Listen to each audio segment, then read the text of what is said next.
Welcome everyone to our chapel session this afternoon. Let us bow our heads as we reverently seek the Lord in prayer. Lord, God of heaven, great and awesome God, we proclaim that we are completely reliant on you for everything.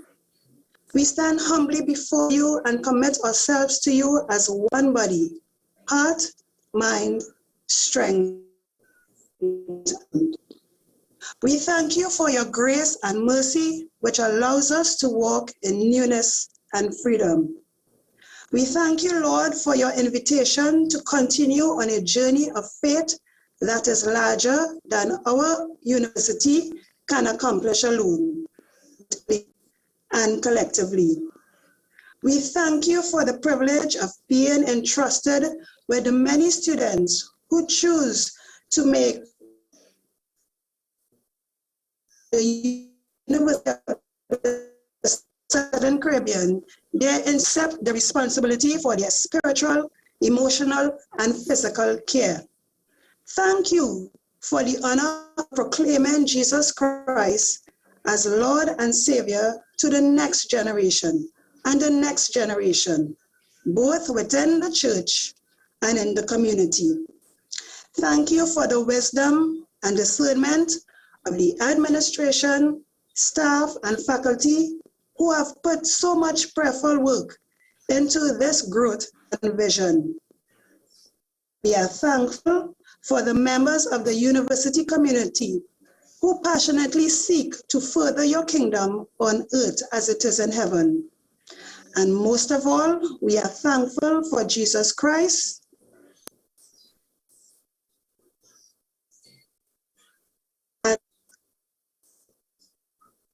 the life, which humbly in, among, and through us. Your spirit of wisdom in all decision making and planning.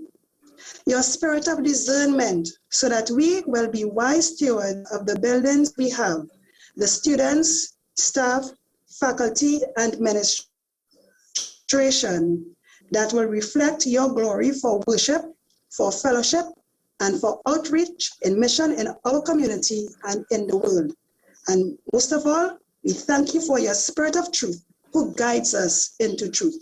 So we commit ourselves and our resources to you. For thine is the kingdom, the power, and the glory forever. In Jesus' name we say, amen.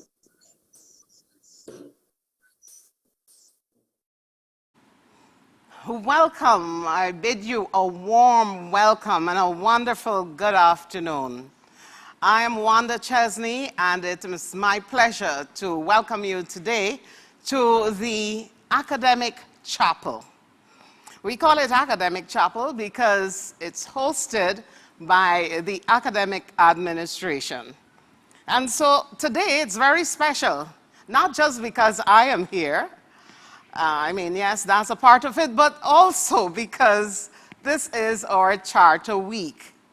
So first of all, now let me bring you greetings from our president, Dr. Colwick Wilson. He wanted so much to be here with you this afternoon, but unfortunately he had to travel for the funeral arrangements of his brother. One of his siblings died, and so You know, we offer him sincere condolences as he left for the United States. So that's the reason he's not here with you this afternoon. But we know that his heart is here. I also want to bring you greetings from my office, the office of the provost, from my hard-working staff, Mrs. Baldio. You will interface with her on a regular basis, I know, as well as Ms. Latoya Alexander, and those are the staff members in my office. In addition to that, you know, academic administration comprises all the academic departments, all the schools. So I also bring you warm wishes from the deans of the various schools, Dr. Edward Clark, Dr. Fazaduddin Hussain, Dr. Laverne Jacobs Brown, Dr. Emmanuel Antwi, Dr. Genevieve Buku, and of course, Ms. Sherilyn Legol. From our lovely registrar, Ms. Ayana Antwine, and from all the chairs, the coordinators, and the directors of our numerous academic departments. Welcome, welcome, welcome. You know, today is significant, as I mentioned earlier, because it represents our charter, the beginning of our Charter Week. You might have heard this term tossed about, but might not really be familiar with what it means. What it means essentially is that this is the period where we transitioned from a college status to a university status. And so every year we celebrate. It was in March of 2006 that we got our instruments, which made us officially a university. 16 years ago, under the leadership of the then President Trevor Gardner, the Caribbean Union College received the conferral of the title from the Accreditation Council of Trinidad and Tobago, thereby making USC the third university in Trinidad and Tobago and the first private institution to become a university. But the journey to university status was not an easy one. The former university librarian, Mrs. Petronetta Pierre, in an article titled The Road to Ascendancy, noted that this journey wound around 6 presidencies, namely Dr. Vernon Andrews, Dr. Sylvan Lashley, Dr. T. Leslie Ferdinand, Dr. Shirley McGarrell, Dr. Esther Simmons, and then finally, Dr. Trevor Gardner. So you see the amount of work and the periods of administration that would have gone into this. Now, each of these persons played a pivotal role, either by lobbying the Trinidadian government, engaging the attention of the education ministers over specific periods, facilitating visits by, at one time, the then Prime Minister, Dr. Eric Williams, and then later on, the Prime Minister, Mr. Mr. Basio Pandey.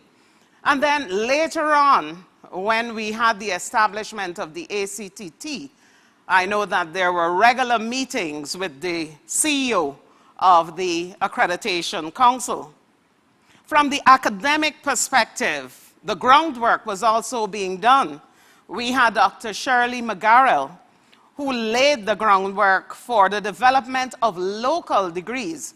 Because prior to that, when we were CUC, for the most part, we used Andrews degrees. And so our students were awarded with Andrews degrees. But the preparation was done to ensure that we developed local degrees. And our dear Dr. Shirley McGarrell was at the helm of that as we transitioned from CUC to USC. While that was started, that work was started then, it continued even after the transition until the time of the Clinton Valley administration, when we facilitated a teach out. And this teach out program enabled all those students who were still pursuing Andrew's degrees to complete their program, and that officially ended in 2016. Over the years, we have built on the rich legacy and the traditions of the good old CUC. And now USC stands tall. With the transition to university status, our enrollment grew from 1,000 in 2006 to 3,006. We've expanded our range of programs over time, and now we've got new programs like our special education degree, criminology and criminal justice, pre-medical studies, early childhood education, music. And when we think in terms of the master's degrees, because those are all bachelor's degrees I mentioned, in terms of master's degrees, we now have a prestigious master's in occupational therapy, the only one in the English-speaking Caribbean. We have a master's degree in national security. We have masters in social work, criminology, and criminal justice. These are new programs in addition to what was there before. We also have our own research journal. It's called the USC Journal of Research.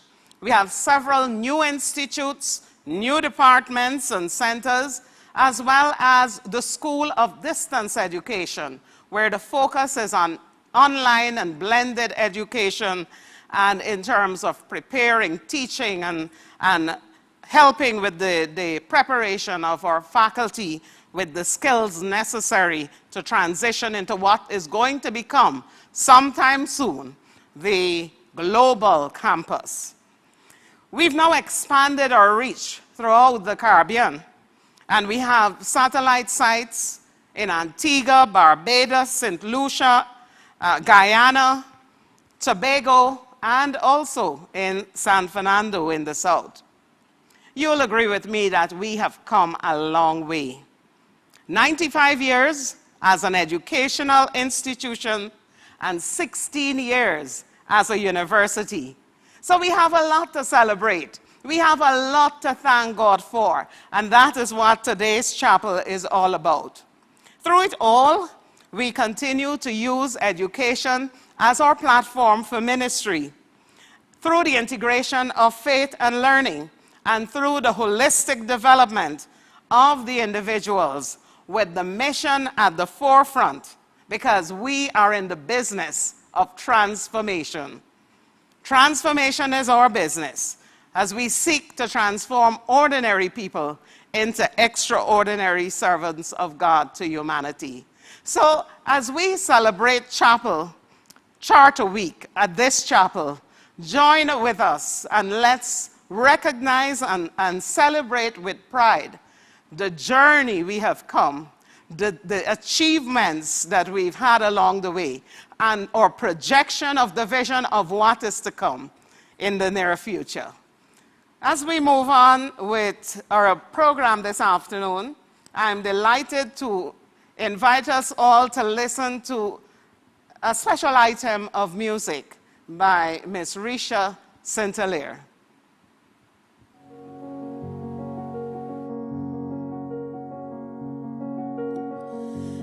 Pressing on the upward way, new heights I'm gaining every day, still praying as I onward bound. Lord, plant my feet on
Oh yes, truly the sentiments of that song reflects the trajectory that the University of the Southern Caribbean is on.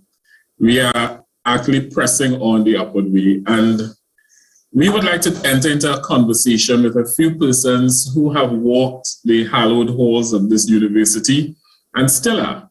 And so I'll introduce these folks to you, and as I introduce you, you can just give a little wave so that the folks would know who you are. First, we have Dr. Sherilyn Legal, and she is the interim dean in the School of Business and Entrepreneurship. Dr. Legal, welcome. We also have Dr. Buhu. She is the dean in the School of Distance Education. And we have a power couple here this afternoon, the Wolfords, who are inseparable. They work together, live together, and they do everything together. So Dr. Wolford is he was the past dean, past director of admissions and records, and Mrs. Phyllis Wolford, she is the director of nursing. So we're going to enter into a conversation regarding this theme, change is constant. The only thing that is assured is change. So I want to engage them in a few questions, and we will begin right away. So Dr. Wolford, you have been here, you have been described as a member of the old guard of USC. And so I want to ask you, how would you describe the performance of the college, Caribbean Union College, before we became a university? And maybe to tag along to that question, we could also talk about the actual describing the culture. So how would you describe the performance academically, and how would you describe the culture of the organization when it was just a few hundred students as opposed to a few thousand? Thank you very much, Ms. Seeley. Interesting question. Culture of the university before we came and after. CUC, as it was then known before, was always, it was the place that was much desired to go to be, especially. I grew up as a Seventh-day Adventist youth, so I come with the kind of concepts that we would have had out there. And the university is made up, the support for the university comes from the entire Caribbean Union. And so it's basically from many churches. As young people growing up, CUC was the place to go. It was a place where your life there could be a continuation of what your life was, but building into your future. Indeed, the foundation was church. We know that you got there, you were not going to have a challenge with respect to your religious beliefs, but then you'd be helped to go forward with whatever your academic pursuits could be. As well as young people, there was always the hope and the belief that you'd find a very nice partner. I won't leave that out at all. All right? So it was a place to be before. In terms of academia, there was such, I do not know if I'll get another. Let me deal with exactly when I came.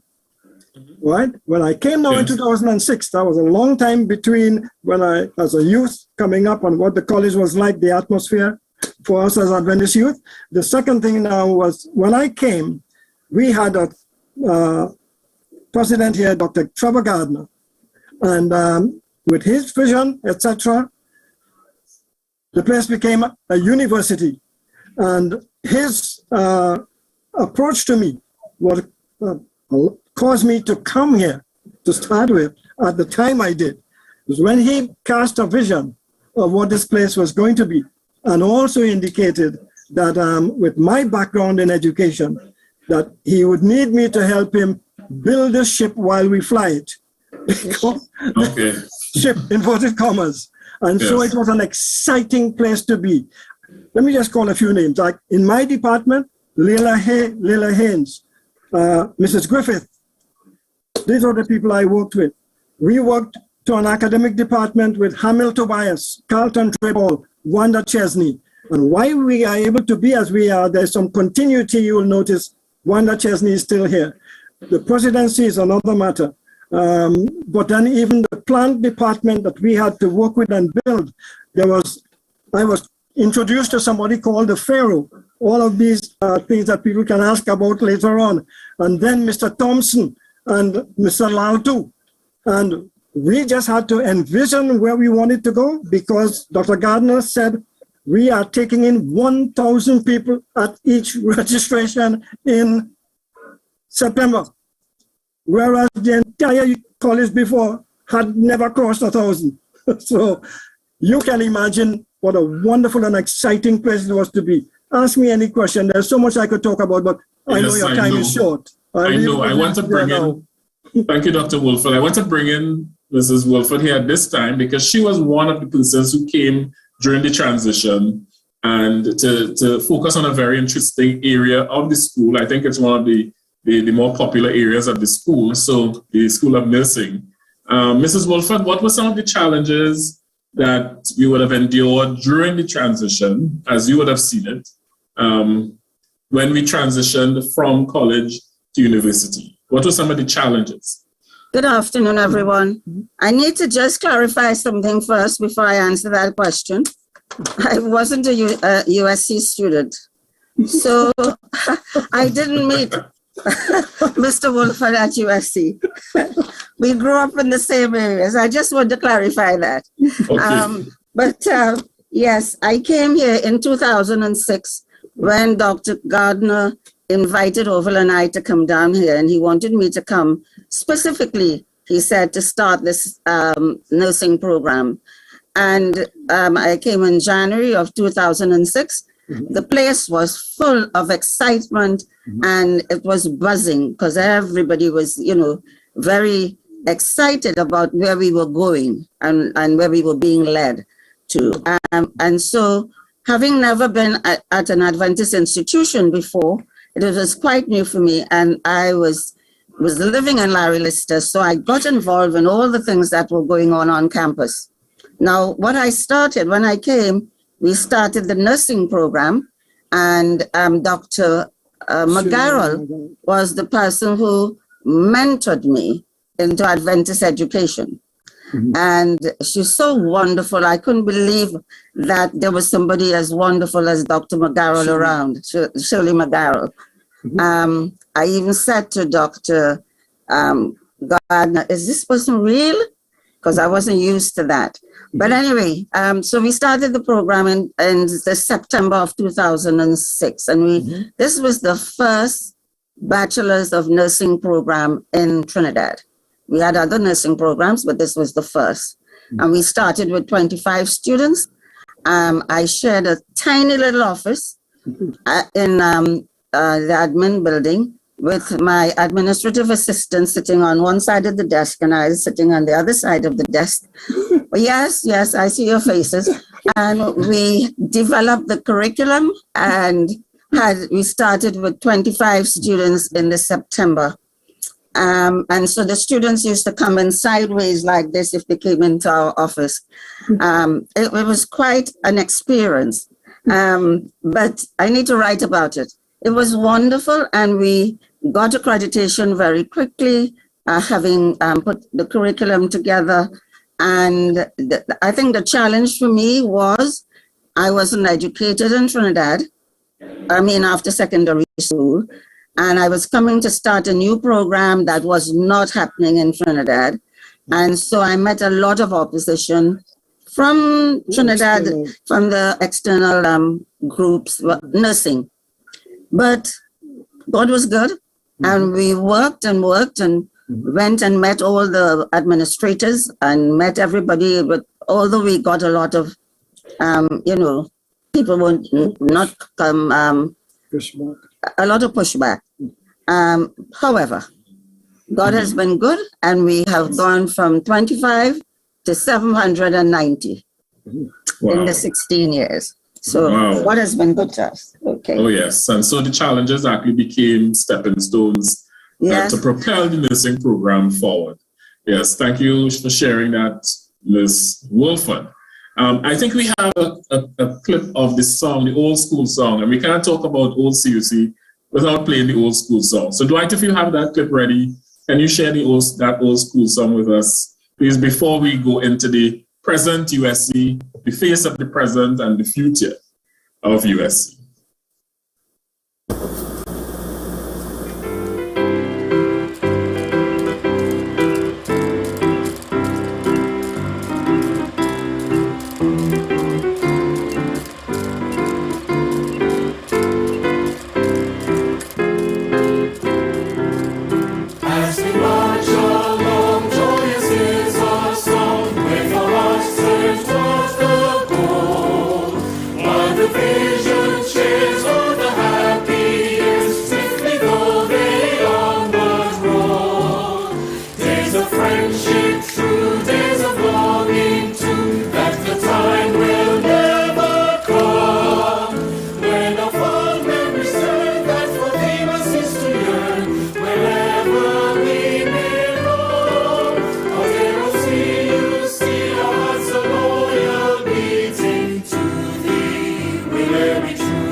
Was too short. So we want to go on to Ms. Legal, and she is the interim dean of the School of Business and Entrepreneurship.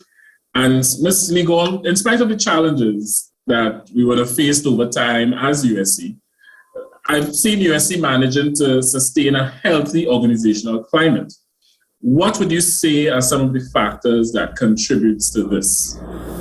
Thank you, Mr. Seeley, and it's very nice to be here this afternoon. Indeed. What a very interesting question as I was listening just now to the Wilford speaking, and understanding the legacy by which we sit on here at this institution. And those of us who have joined it are just joining the legacy as we go along. A couple things jump out to me, Roland, and I'm just going to mention 10 things that I think has helped USC continue standing and as an institution still probably maintain what some may refer to as a healthy organizational climate despite.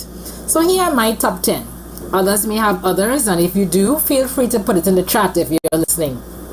So here are my top 10. Number 1, we can't not mention our spiritual ethos. Despite it what, we are Christians. And as Christians, our spiritual ethos keeps us going, and it drives us. And as an institution, despite what, we can rely on that, or we can refer to it, or sometimes we can point our colleagues to it, or in a situation we can probably say, listen, let's probably take a regroup and come again. Probably that's not the kindest thing to do, or maybe we should let something slide. And our spiritual ethos gives us that backdrop by which we operate on a daily basis. Let's face it, Mrs. Wilford just talked about challenges, in terms of the program she would have begun and actually brought to fruition up to today. And she talked about challenges. And, having a spiritual ethos helps us to push past some of those. Number 2, our university mission. I would probably guess that the majority of persons here are committed to the mission of USC. And I think that's why many of us are still here. We are committed to that mission. And I think if we were not, wouldn't be. Maybe some may argue, maybe not everybody may be committed at the same levels of commitment, but indeed, for the most part, I think our commitment to our university mission keeps us as a culture still going on. And then there are pockets of persons at this institution who I believe that they are operating within their calling. I'll put at number 3. All right, on the wider sphere, we can call it purpose. But there are many people at this institution who believe that they are operating within their calling and they're fulfilling their purpose. And that is very strong for an organizational climate. You need people in an institution who believe that they are living their calling and operating in their purpose. It transcends a lot of the challenges that happen. It transcends a lot of the issues that we face on a daily basis. It transcends some of the constraints and the limitations we have.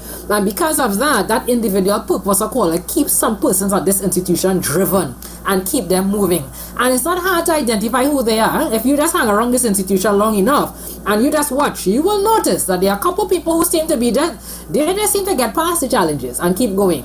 And as an organizational climate, it's very nice to have those persons on board within the institution. It helps sometimes lift the institution when sometimes it can be a little bit dry and some issues can bring us down. Number 4. Dealing on, I know we're excited about your 10 topics, yes. But can you list the others? Sure, no problem. So number 4, friendships built. A lot of friendships are built at this institution that keep us going, and we can agree to that. Number 5, no major public infighting among our administrators. That's a big deal.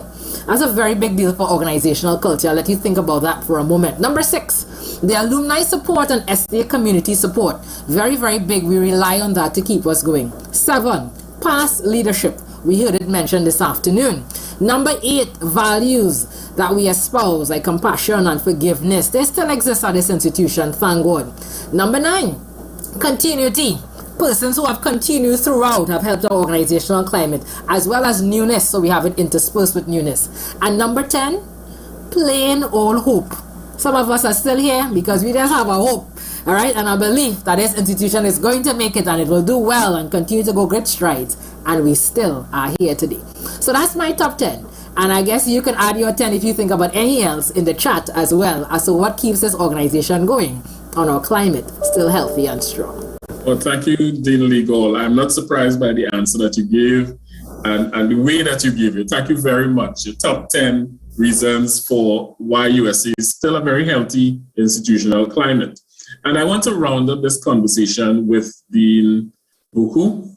And the question to you, Dean, is, you know, we're in the pandemic, we're slowly coming out of it, but we would no doubt agree that it created some major shift in tertiary education.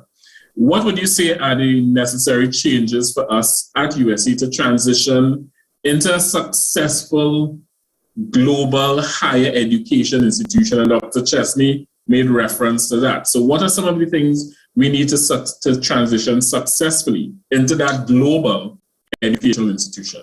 Dr. Buku.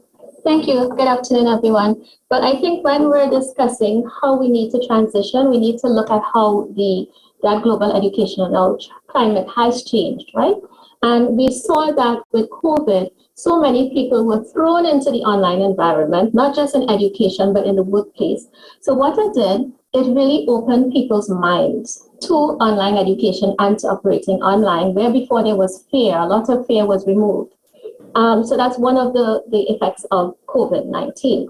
Another one is that it flooded the market with new technologies. A lot of companies began to make their technologies, educational technologies, freemium versions for education. Everybody had this let's help each other COVID mindset. So we have all these new technologies that help to, it's actually molding the pedagogy of our institutions now. And the third one, COVID identified disparities because as we all went into the online environment, we realized that there was a gap in access. Some persons have devices and some don't. Some have internet and some don't. And so we at USC, we have to look at these things and determine how we can grow into this new environment to benefit the institution and, of course, to fulfill our mandate, right? Education as redemption. And you know, the United Nations going into the whole COVID thing already said that online education was going to grow into about $350 billion to $1 trillion industry. So we have to also think about how we can get our share of that as well. So when we look at the fact that persons are more open to online education, we can now determine we have a wider market to tap into. And so we have to find ways to enter these new markets, not just within our region, but on a global scale. The technologies make it possible, the mindset makes it possible, and we need to capitalize on our strength. Ms. Legal, she mentioned the fact that we have a Universal Adventist network, and we can tap into that network really intentionally, right, to reach out into a wider global community. USC can compete on price. Maybe not so much within the island because of UE and UTC, but definitely on a global scale. So we need to really tap into things like that. And we also need to think of online education maybe a bit differently, because we tend to think about putting this content online. But it's more than just online. We have to think distance education. And when we think that disparity, we might have to actually take a step, some may say back, and begin to put content on flash drives. We need to begin creating our own textbooks and workbooks to go with them so that we can send that out to communities. In other words, we have to reach that community that may not have the access that other richer nations and richer communities may have.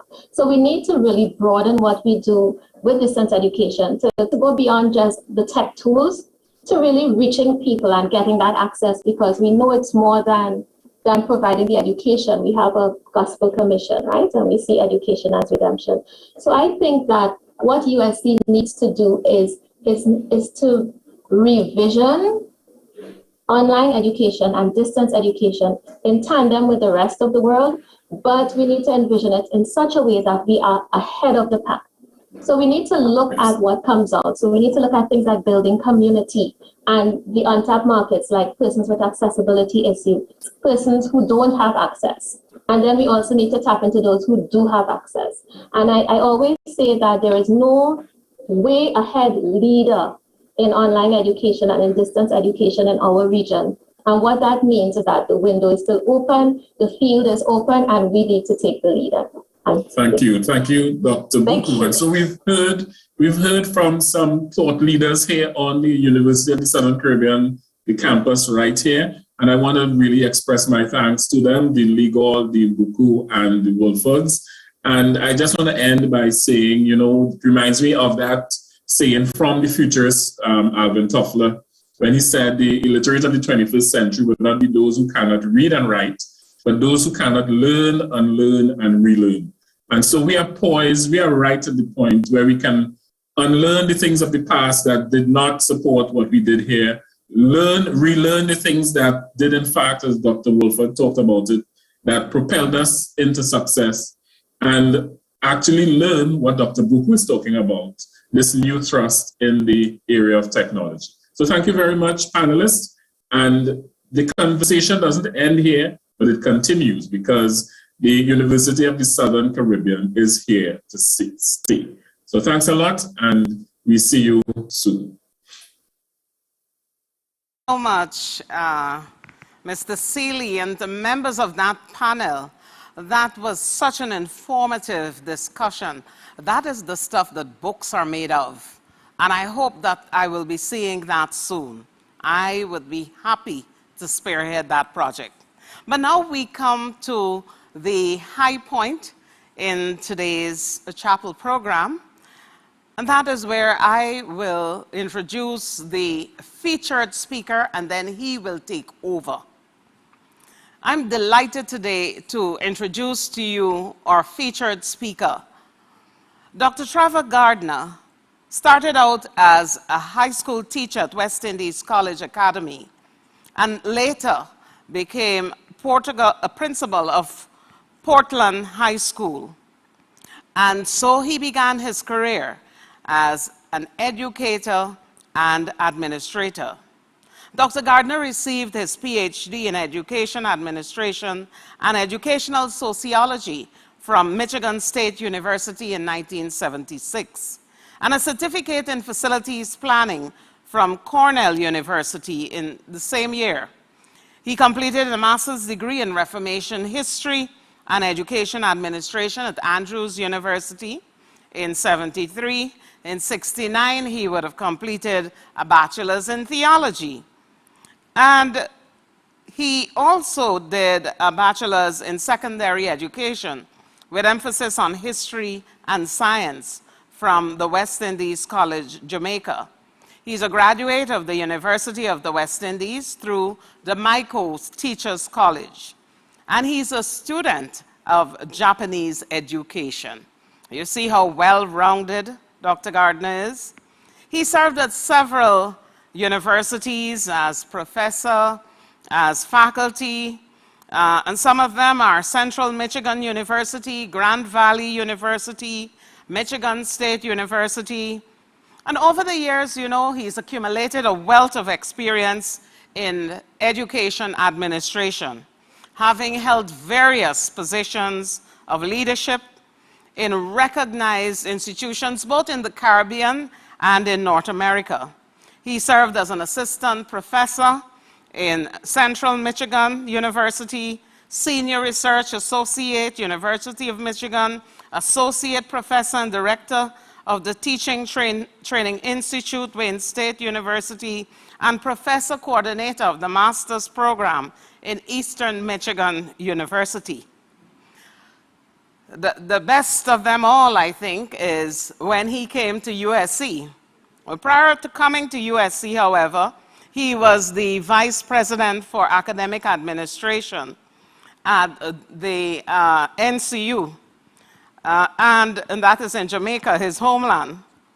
And I think in some ways, God was preparing him. He was preparing him because he knew the plans he had for him.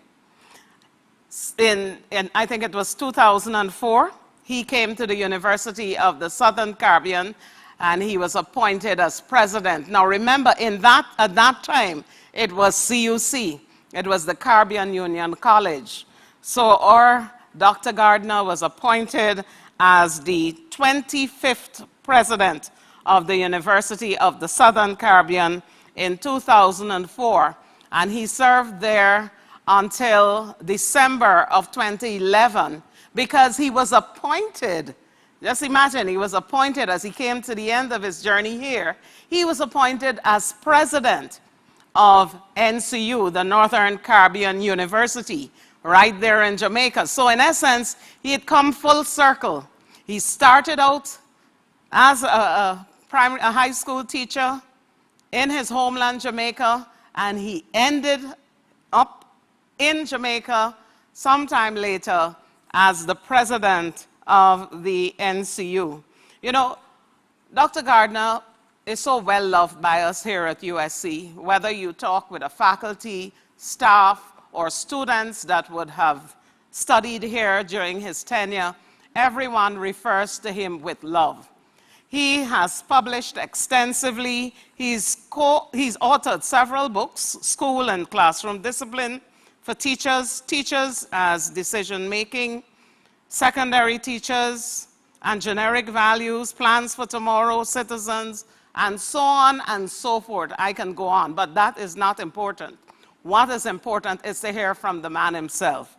He's married to Dr. Patricia Gardner, and she's a physician. Together, they have 4 adult children. Ladies and gentlemen, students, faculty, all, it is my distinct pleasure to introduce to us our featured speaker for today, Dr. Trevor Gardner. Dr. Gardner, welcome.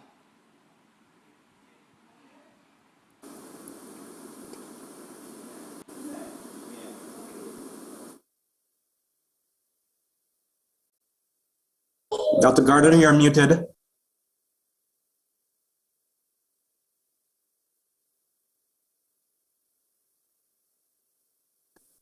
Thank you very much. It's a pleasure for me to speak with you today. I think your introduction will be longer than my presentation. I thought I did that. Are you hearing me? Yes, sir. Okay. I think your introduction will be longer than my presentation because most of what I would normally have said have already been said. I'm so excited about the prospects of spending these few moments with you. I am so delighted with hearing the names and seeing the faces of some of those that we have labored together, and I emphasize labored. Just in case I cannot use my time as effective as I would hope I have within the 20 minutes, I want to, at the front of this, say thank you to Dr. Chesney, to Dr. Wilson, and to the faculty, administration, faculty, and staff of the University of the Southern Caribbean. I also want to say thank you to a host of other people who made our time at the University of the Southern Caribbean such an exciting and engaging time. First of all, and I know I'm going to leave out some names, let me say that from the beginning, but it's not possible. If I list all the names, then that's all I would be doing, listing names. And I'd like to do a little more than that. But I do want to say thank you to Dr. Shirley McGarrell, one of the, just a strong arm, despite her calm and her gentility. There's a strong mind and a strong heart behind her. Carlton Drapol, Lester Parkinson, Pastor Snag, Colleen Hardy, and the librarian, Petra Pierre Robinson. I hope I got that right. I'm forgetting names. Carl Spencer, now deceased. Colleen Hardy, I don't know if I mentioned her name before. I want to mention those names because I'm going to mention a few names in my presentation, and those names might not come up, but whatever we were able to achieve, these names were central to us making that happen.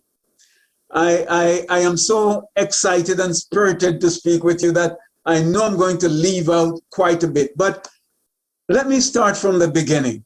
When I was invited to the interview at the union office, and the first part of the interview took up about 2 to 2.5 hours. It was a long and in-depth interview. And when it was finished, you know, typically they ask the candidate, do you have any questions for us? And I said, yes, I have 16 questions. And there was quiet in the room. And I saw the eyes started going from one to the other. But I did have 16 questions, and I intended to ask all 16 of them. And I did.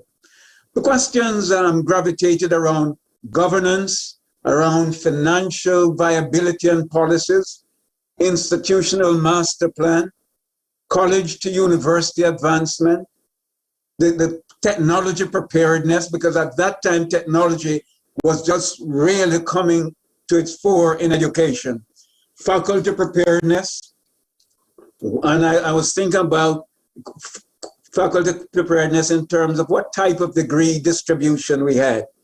And I was told at that time we had about 10%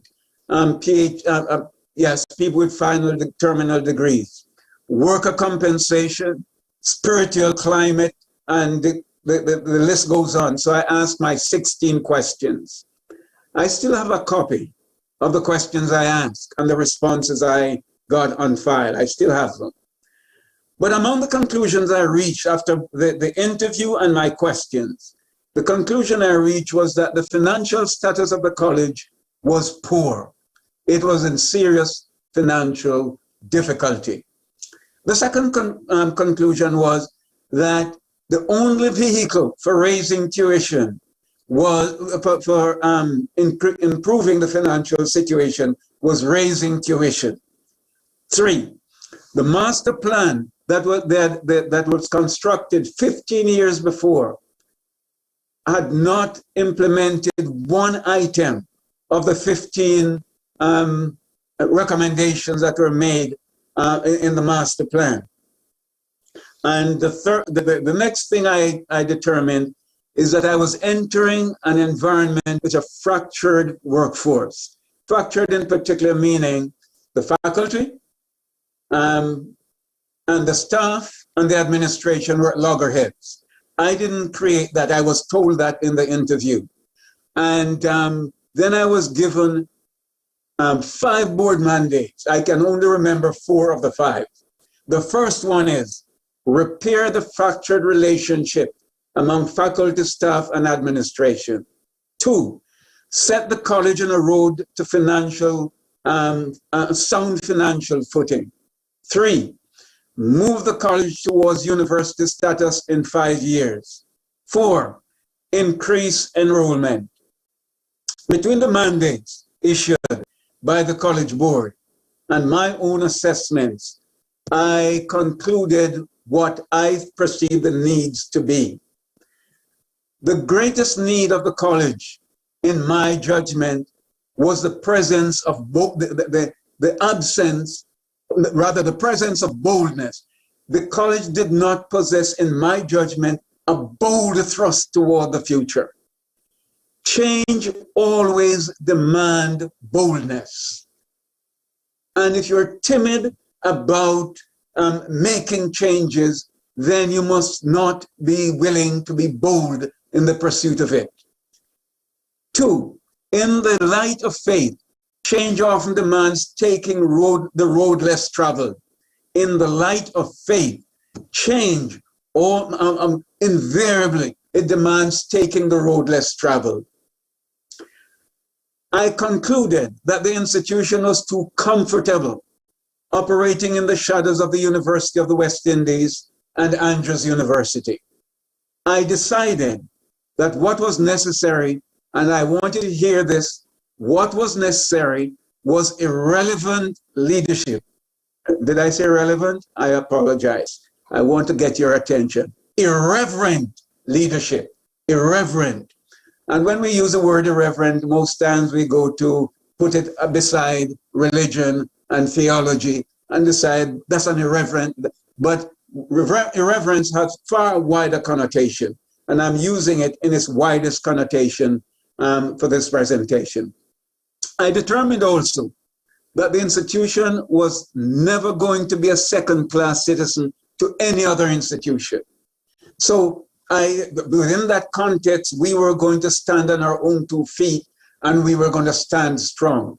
And I'm telling you, the cadre of administrators with which I started, and I named all of them in that first thank you, they were there with me. And they were determined that, yes, we're going to stand strong, and yes, we're going to reach out. And I'm still, every time I think about our first meetings, our first 3 months, you know, there's usually a honeymoon for the president. I didn't have any honeymoon. Well, yeah, maybe I had a honeymoon for the first month. But, and people who were there will tell you by the second month in the admin council, there were challenges to the leadership of the institution, serious challenges. And we had to buckle down and face those challenges and respect people in the process of facing those challenges, but continue on the journey to change. I remember shortly thereafter, after my first year, we had a the alumni had a function, and in that function, it was a dinner, a formal dinner, and the Prime Minister was asked to be the speaker. The Prime Minister, then Prime Minister, Honorable Patrick Manning, now deceased, and he was sitting beside me, and he turned and he says, Dr. Gardner, why aren't you guys a university? And I said, Mr. Prime Minister, we do not have the resources, the physical resources. We have the academic and the intellectual capability, but we do not have the physical resources to execute the sustained responsibility of a university. And he says to me, go ahead and prepare, I will help. This was either a Wednesday or a Thursday, I'm not sure what day of the week it was. But the following Friday, when we had workers' meeting, I mentioned this to the workers, and some people are very upset because they believed that once the government gets involved in giving anything to the institution, the government plan is to take over the institution. Let me say, change always invites danger. When you're working toward change, yes, it invites danger. But just staying where you are and avoiding the danger because of fear is even more dangerous than the fear itself. Based on the mandates of the board and the Prime Minister's promise to help facilitate us going forward, I moved ahead with 2 mandates in mind. 1, the relationship that the board asked that we work on because of what was happening on the campus. And 2, the movement toward university. Now, here's why I put those 2 together. If you spend time in an environment where things are not right, interpersonal relationship and that's all you're focusing on, in my experience, it always gets worse rather than better. So what the administration decided to do was focus on something that is of a greater value than ourselves. I call it for the greater good. Good change demands that we look for something beyond ourselves. And so we took our eyes off the relationship as a focus. And so the faculty and the staff never even knew that was a mandate that I received from the board. However, the administration did. And we are focusing now on building a university. Ladies and gentlemen, it was an exciting journey. 13 committees involving all faculty and staff. And I know there are still people there who know what we went through. It was it was buzzing. Students were involved, faculty, staff, students, administrators, everybody involved. There was nobody on the sideline. Well, let me cushion that. When I say nobody on the sideline, you understand. There'll always be somebody on the sideline, some naysayers. But as a whole, the mass of us was moving forward. Every member of the faculty and staff was committed. Evelyn Tucker, the Dean of the College of Business, coordinated the efforts. Students are actively involved in the change process because, you know, when the external examiners come in, they're also going to interview students. Change demands mass movement. If we are going to have change, one person cannot make change happen. One person can conceive of the nucleus, the idea for change, but it takes in a community involvement for the change to happen.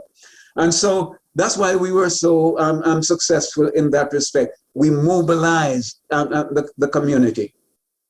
When we envision change, those that are affected by the change must buy into the rationale for the change.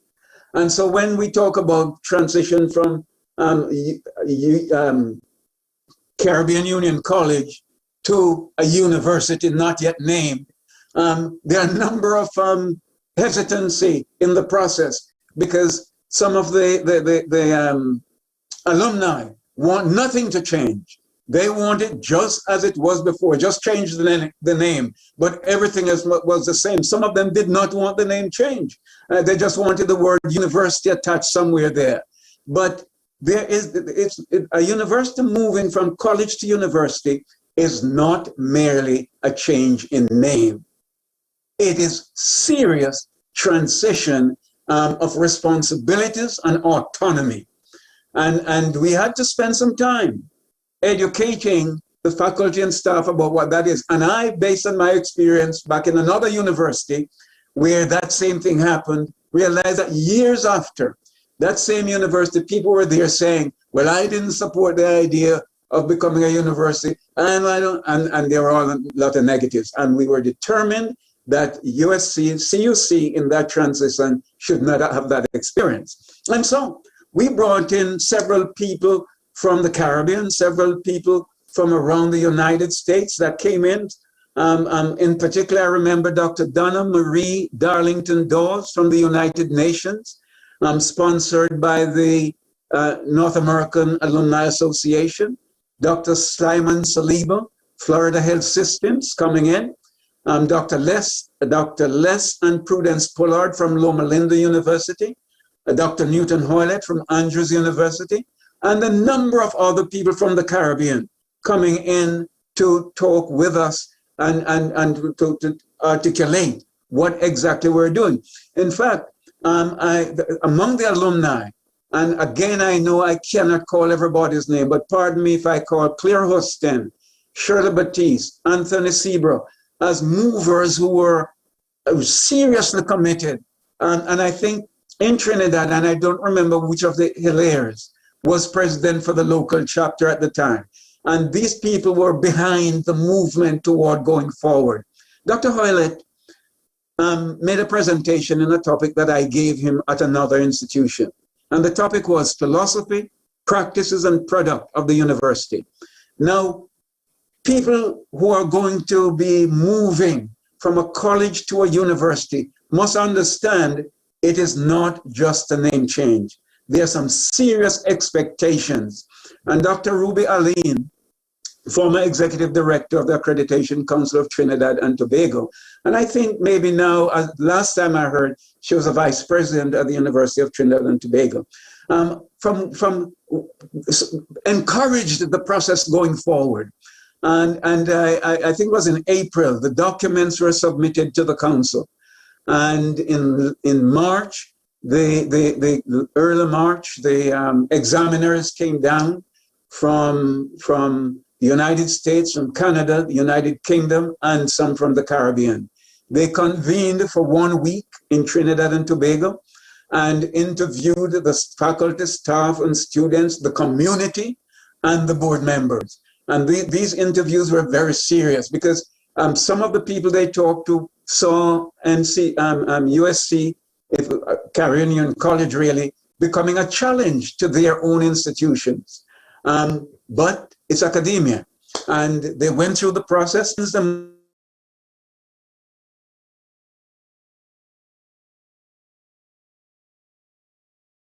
Of Trinidad and Tobago. It was celebration time on campus. The spirit was high. We were excited. But we also realized with that excitement came additional changes that had to be made. For example, I knew that at a previous university that I worked, when we moved from college to university, we were challenged because our student enrollment doubled instantaneously. And so I said to the faculty and staff, look, we are challenged. We are going to have 2 times the number of students we have now. At that time, we had 981 students. By the following year, we had 2,000 plus students. And as I heard Pastor Wolford, educator par excellence, I heard him mention that I was saying every year we're going to move up by 1,000. And we didn't quite realize that maximum. The first year we were right on target. And each succeeding year we went up until within 2 years we were 3,000 plus students. Let me tell you what that did for the campus in terms of challenges. If you double your student enrollment, consider classroom facility, consider office facility, consider faculty offices, consider common areas. And so immediately we have to say, we have to double the capacity of classroom occupancy. Where are we going to find the money and the resources to make that happen? Miss Hardy, Colleen Hardy, at that time, by the way, she was always acting vice president for finance. She would never accept the position as vice president. And I asked her on several occasions to do so. I don't want to say I begged her, but I did ask her on several occasions. But she said to me, Dr. Gardner, we have $250,000. And that's what we have reserved to convert what is now the administration building and now house the College of Education and the cafe and classrooms and numerous offices and the expansion of the finance office. She says we have $250,000 to do this. Our best judgment is that it's going to take us $750,000. We ended up under $1 million in making that transition happen. The point I'm making is this, that once you get a good thing happen to you, more good things are going to happen. Changes are going to continue to come. Changes never stop. You know, I had an old professor. I didn't look on my time when I started. I should have done that because I have 20 minutes. I'm going to run. I had an old professor. He says, evangelize or fossilize. Evangelize or fossilize. And I say, change or fossilize. If you don't change, you die. If you're going to keep living, you must continue changing. Change warrants knowing the people who you really can work with and you can get, and they will work with you to take you where. So we had to change the motto for the university. And I remember very clearly, beyond excellence, and there are a few other phrases that came with it. And the board says, that's too long. And in the middle of the board meeting, I said to them, okay, we can substantially embrace it without changing it. Why don't we say just beyond excellence? And that comes from First Corinthians 12, verse 31. There is a more excellent way. And I remember a erudite alumnus of the university coming back and say, there's no thing beyond excellence. Once you're excellent, you're excellent. But he didn't understand that when God comes into the picture, that's the only time you can go beyond excellence. Excellence is a measure of man. Beyond excellence is a measure of God. And we are children in the hands of God. Enrollment, I said that increased tremendously during that time. There are rapid changes that affected the life of everyone on the campus. In 2009, I think it was, the Prime Minister, or 9 or 10, the Prime Minister awarded us 124 million TT dollars. And it's the highest award that in the division for sure, if not in the church history, in the history of the church, that a government has given to a private institution. And in US dollars, some people worked it out. And it came out to 21, at that time, $21,666,666.70. A number of people ignored the 70 cents and just started looking on 666. And because, naysayers again will always be able to find something to disagree with. But when you're working with God's guidance and God's affirmation, if you're going wrong, God will change your route because he knows you're going in faith. We got to move in faith. Several people said we should not accept the funds. We accepted it. And your two newest dormitories are a direct result of the funding that the government of Trinidad and Tobago provided for us. Again, change means you have to be fearless sometimes. And then part of that fearlessness led us to Portales El Mundo. And that is a program that got brought online. I'm talking about the window of the world. And Brazil was the target population through the initiative of Lester Parkinson, who was then a vice president for development. And the possibilities of what was going to happen there was so enormous. And when I have time, I'm writing some portions of a book right now, and I'm describing some of the things that happened with Brazil. But among the things that every Trinidadian will remember is a Brazilian soccer team being brought in by the University of the Southern Caribbean. And people said, oh, the school has gone to sports now. No, the school has not gone to sports. The school is just looking and being irreverent in its pursuit of the greater and better future. And they had soccer and in the soccer games in the South Trinidad, North Trinidad, and in the major stadium in Port of Spain, which made a tremendous, their curricula, I'm not going to get into the curricular changes. It was because you were in our university, because everybody expected additional changes to the programs. We did a fantastic job, I think, the administration, the faculty and staff during that time. I don't want to go over the number of programs that came in, but I want to mention three in particular. One is the Food and Consumer Service. Dr. Peterson spread talk about without dairy, doing some sumptuous meals, and the community, the wider community got interested, and people would come in on the campus to get meals, and people would order meals into different sections of different offices and so on in the public community. A fantastic thing when people, as Adventists, we are very concerned about what will people think about provided. If you provide it and provide it according to how it should be done, you will get customers. So I want to affirm that grand thing that happened when we could take food out into some of these communities, and some of them came and picked it up. The nursing program that was just mentioned, and I want to say, when Phyllis Wilford and Orville Wilford landed on that campus, I honestly felt a new day had dawned. Not relegating any of the other workers, because we were doing good work before they came, but that's how change is. When new people come on and you get the vision that they have, it makes a big difference. And so the admissions office doubled on the Orville Wilford. It doubled in its size and space and so on, and produced good results.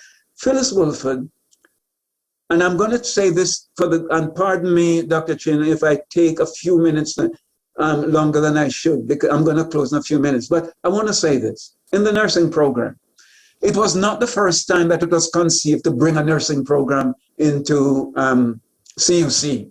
A previous president had attempted it. It failed. It did not go anywhere. The government would not pay any attention to it. I want to then say, when Phyllis came in and we started touting that we're going to do the nursing program, a past president wrote me and said, fantastic idea. It's so exciting that you guys are doing this. And here's what the caution I want to make for students, for faculty members, and for administrators. Be careful of trailers when you send out emails. Be careful. Because this same person who was saying fantastic and great to me, there was a trailer attached that he had sent to a former vice president. And they were laughing at us, saying this, and this is the first time I'm saying this in public. I've never done that before. But they were laughing and said, we couldn't do it. Why they think they can do it? Mrs. Wilford, you made it happen. And now that is one, if it's not the best program in the Southern Caribbean, it may be the best program in the entire Caribbean. But it is a program of signature and distinction. And I want to affirm for that. Then we put in place quality management. And I'm calling a few names, Gersha Pear. Then human resources, Ms. Cupid started human resources at this institution, but consistent with our affirmation, change must happen. And so Ms. Cupid, after several years in that position, gave way to Myrna Devines, who took that a little further, and then to Marsha Harris, who I think is presently the head of that. We embark on research agendas, and let me close, because I think I'm going too long. I didn't look when I started, but I'll have to mention two other names, and they're related, so it won't take long. Petra Pierre Roberts, I think I mentioned her before, in the library service, when she orchestrated the advancement of her library to meet the external evaluation criteria. I mean, I was always pleased and feel euphoric with the work she did. Then Leroy Pear, what he did with the sports program and with the gym. When we started out, I don't even remember, Leroy will be able to tell you more of the specific things when he inherited the gym. Nobody wanted to go to the gym. By the time I left there, faculty and staff and community people were coming into the USC gym. Sports and soccer and cricket, which we are not well known for as Seventh-day Adventists. Let me close, because I know I must have gone over my time. Somebody mentioned before, creating our own textbooks. Let me say to you, a proposal was made to the division coming out of USC that we create our own textbooks. The division took up the idea. They spent money on it. But when the director for education in the division, the then director, when he left, it dropped dead. And we spend in this division billions of dollars over years for textbooks. And we are enriching other entities when we have the scholarship that can produce those textbooks. So one, we must have more commitment to the scholarship of our own people. what we're capable of doing. 2, endowment fund. I don't know where you are with endowment fund. One of my regrets is that I was not pushing endowment fund while I was in the position. And the other thing I'd like to mention as a challenge, we have a colonial heritage where we train people to speak. And the best speakers are usually the most applauded. I think what we are beginning to learn is that speech and productivity may not be the same thing. And we must unite those two entities so that one can deliver oneself well, but one must be productive in the process. Therefore, ladies and gentlemen, I close with this. When all is said and done, working at USC for me was more joy than pain, more pleasure than fret, more peace than chaos. It was a delightful journey. The vision for USC, I think, is still clear. Irreverent leadership will produce change beyond our wildest dreams. Faith must lead policy and not policy lead faith. Faith must lead policy. That's how our organization developed. It developed on faith, not policy. And we have to be very careful that we do not use policy to stifle faith. Give vision and faith a chance, and you will grow in the mystery of constant change. God leads in all journeys of change. He leads, and following him, we can't go wrong. I thank you.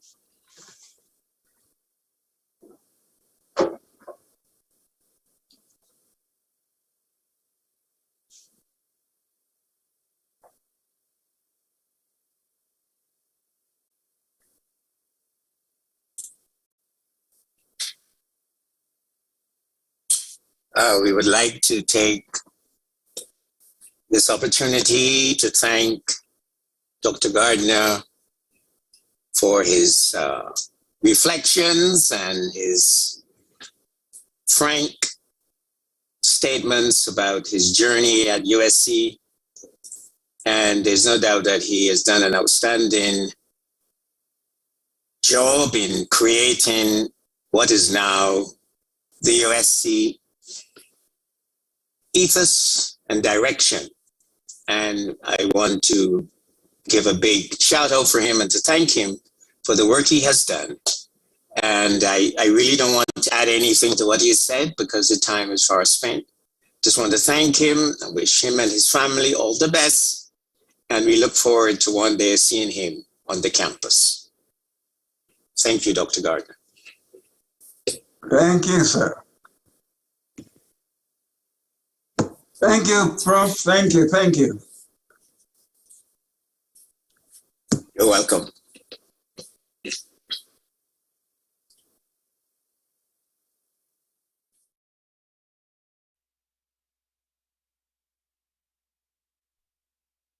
Awesome presentation. How powerful. We're going to have to bring Dr. Gardner back again. Dr. Gardner, it was really a pleasure listening to you today. And so now we close with our school song. Earlier we heard the CUC school song. Now we bring up the USC school song.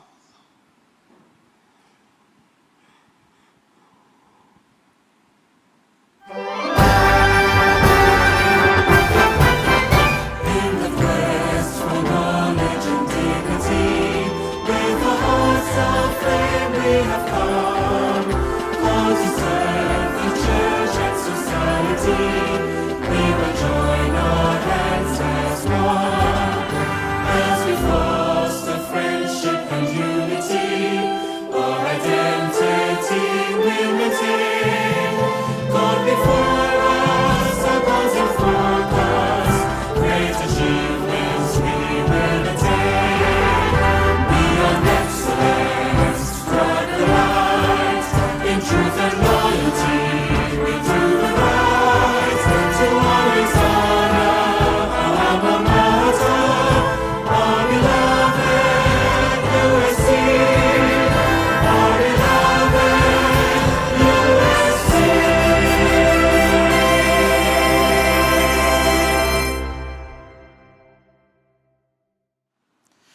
We are grateful to God for this journey at Chapel, helping us to see and track the trajectory of God's grace upon his institution. I invite you at this time to join me for a prayer of consecration. O God, our help in ages past, our hope for years to come, we thank you for your goodness and your grace as we reflect on the direction and growth of this your institution in the Maracas Valley. We thank you, dear God, for the establishment of USC and for the way it has transformed lives from ordinary, making them extraordinary servants of God to humanity. We thank you, O God, for the constant change that indicates the freshness and the newness that your Spirit brings. We thank you, O God, because you are the God of all knowledge, and you are preparing us to prepare a people to meet the needs of the world and to meet you when you come. Father, we pray for a blessing upon this institution, upon our President, Dr. Colwick Wilson, upon our administration, academic, and the other services that support this institution. We pray for your blessing, O God, upon every student who matriculates and will choose to matriculate at USC. We pray, O God, that the God of all excellence will shine upon us so that we can be a blessing to the world around us. And as our school song says, that we will go beyond excellence towards the light. Father, shine down on us and make us reflectors of your glory so that people will see you in us. Transform us that we would be more like you, that our constant change will be a progression so that we can be like you in character and in everything we reflect. We thank you in the name of Jesus. Let everybody say, Amen.